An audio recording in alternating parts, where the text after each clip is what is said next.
Moving right on, the markets might be lackluster, but there's one stock that's gaining quite smartly in trade, and that's Muthoot Finance. They delivered their Q3 report card as well.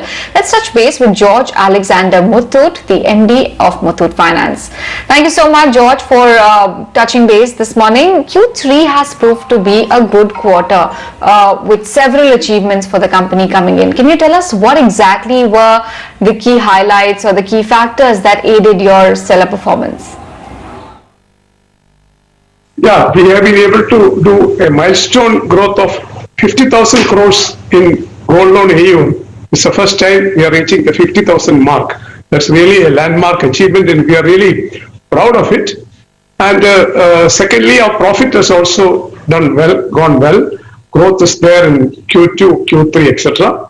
And Q4 also we expect good growth. So the factors which are there are actually, we are now, our presence is there, the public perception is good, the demand for gold loans are good, and we have a good strong customer base who are coming back to us again and again, repeat customers for gold loan.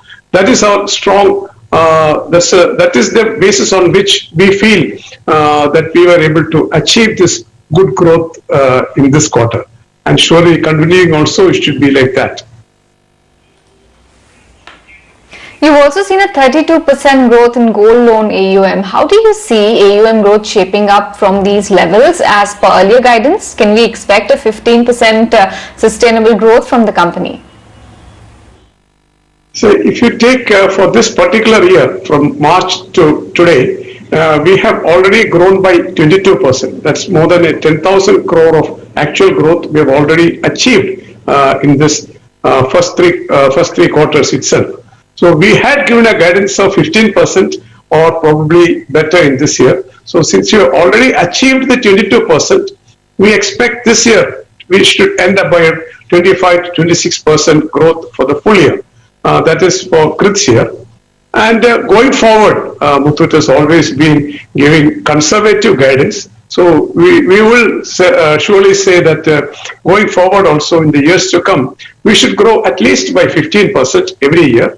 Please mind you, this is all on an increased base. So 15% every year is something which we will be trying to achieve.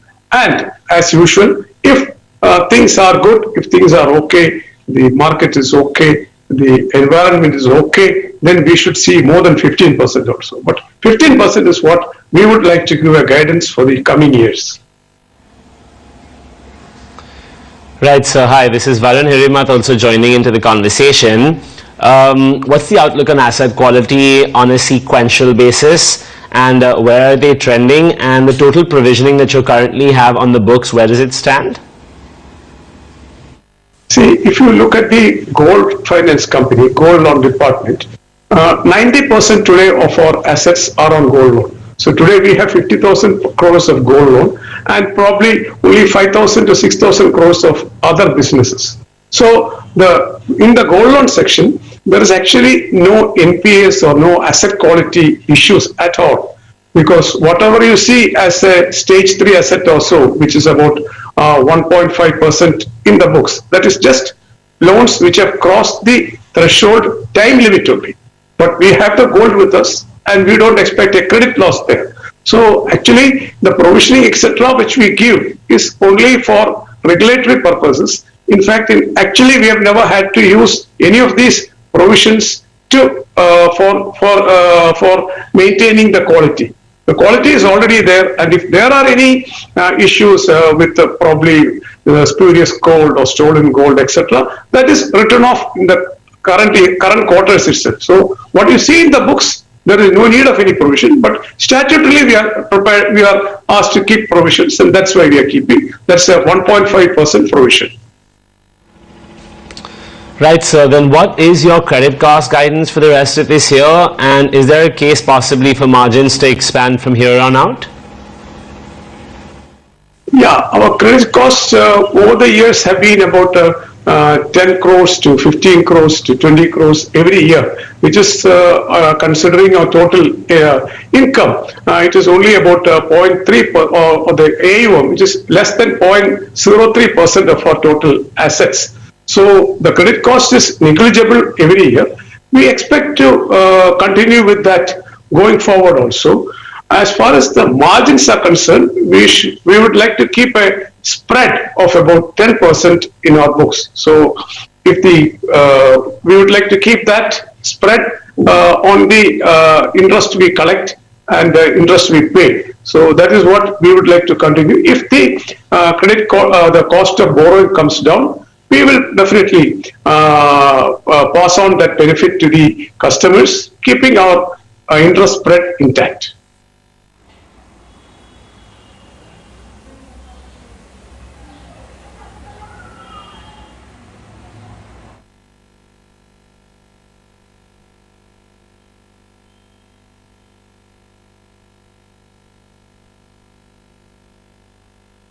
Okay. Right, so and just a couple last few follow-up questions from us today. What is the growth outlook for your non-gold businesses? I think we've understood gold quite well, but what about the other segments?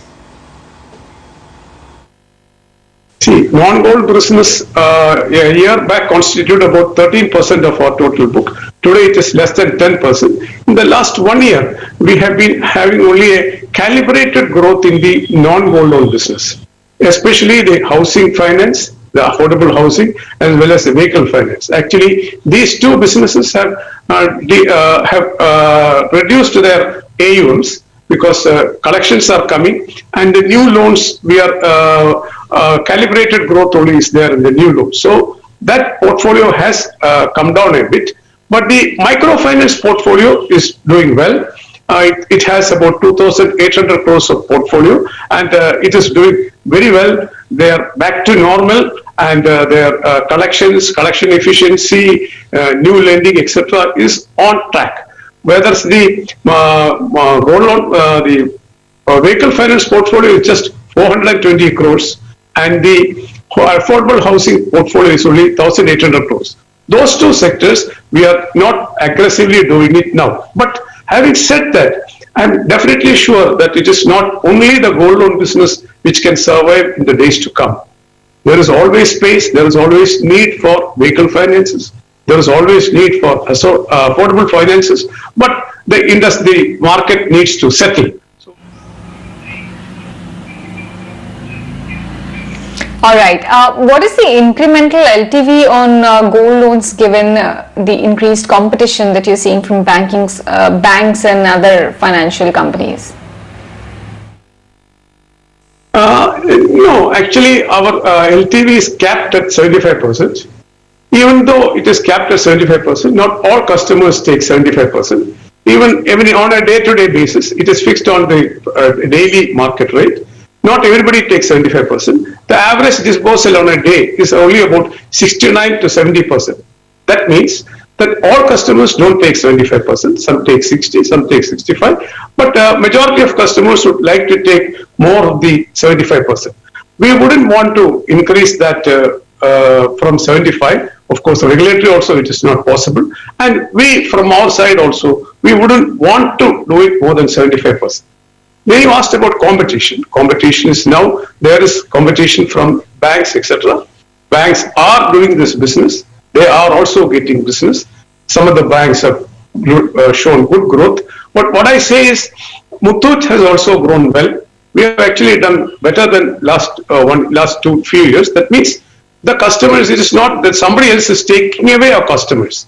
Our customers definitely are coming to us. We are also getting new customers. But a new set of customers are going to banks. The banks, the big banks, the nationalized banks, the public sector banks, the private sector banks, all these banks are also doing this. So customers are now looking at this option also as a source of finance. And that is why new customers definitely are going to banks. In short, the market is increasing. Okay.